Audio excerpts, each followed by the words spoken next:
আমি কখনোই স্বার্থপর ছিলাম না, কখনোই প্রতিযোগিতার সর্বোচ্চ গোলদাতা হতে চাইনি। ভাঙা গলায় বুক ভরা অভিমান নিয়ে কথাগুলো যখন বলছিলেন, তখন ভিনিসিয়াস জুনিয়রের চোখে মুখে স্পষ্ট ছিল বেদনার ছাপ। নরওয়ের সাথে হারের পর নিজের আবেগ ধরে রাখতে পারেননি ব্রাজিলের এই তারকা ফরওয়ার্ড। ম্যাচে পেনাল্টি নেওয়া এবং দলের প্রতি তার নিবেদন নিয়ে ওঠা প্রশ্নের জবাব দিতে গিয়ে ক্ষোভ আর অভিমানে ফেটে পড়েন তিনি।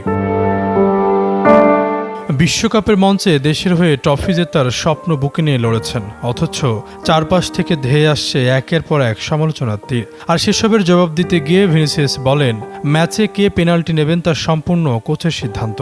কোচ ব্রুনোইকে বেছে নিয়েছিলেন কারণ সে আমার চেয়ে ভালো পেনাল্টি মারে। দলের জন্য যা সবচেয়ে ভালো কোচ সেটাই করেছেন এবং আমি সেই সিদ্ধান্তকে সম্মান জানাই।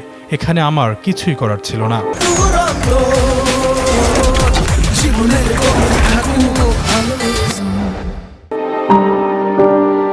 নিজের চেয়ে দেশের সাফল্য তার কাছে কোটি গুণ বড় তা মনে করিয়ে দিয়ে এই ফুটবলার আরও যোগ করেন, তিনি বিশ্বকাপে সর্বোচ্চ গোলদাতা হতে চাননি। কয়টি গোল করেছেন তা মোটেও গুরুত্বপূর্ণ ছিল না, বরং দল হিসেবে তারা কতদূর পৌঁছাতে পারবে এবং কোটি ভক্তের স্বপ্ন পূরণ করতে পারবেন কিনা সেটাই ছিল একমাত্র ভাবনা। পেনাল্টি ইস্যুতে দলের কঠিন মুহূর্তে দায়িত্ব এড়ানোর যে অপবাদ তার উপর চাপানো হচ্ছিল, সেসবেরও খোলামেলা জবাব দিয়েছেন ভিনি।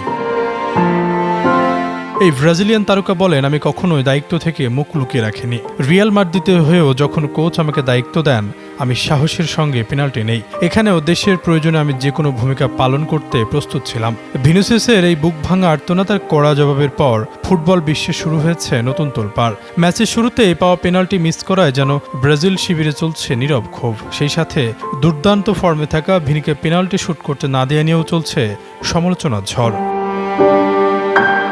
আশরাফুল ইসলাম, যুগান্ত নিউজ।